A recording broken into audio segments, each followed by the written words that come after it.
రేవంత్ గారు మీ ఎఫిషియన్సీ కూడా కోల్పోతారు కాంగ్రెస్ పార్టీలో ఉంటే. మీకు ఉన్న ఇంత అంత ఎఫిషియన్సీ కూడా పోతుంది. అవి బయట రూమర్సా ఏందా నాకు తెలియదు కానీ బట్ మీకున్న 15 సంవత్సరాల ఫ్యూచర్ కూడా నాశనం అవుతుంది కాంగ్రెస్లో ఉంటే.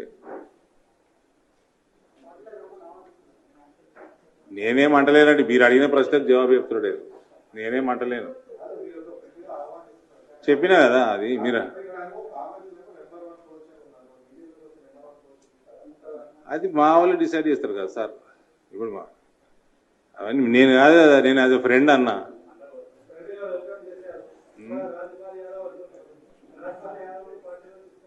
అక్కడ ఉంటే ఎఫిషియన్సీ తగ్గుతుంది అంటున్నా. అందుకనే కాంగ్రెస్లో ఉంటే రాజ్పాల్ యాదవే అవుతాడు ఆయన ఫైనల్గా.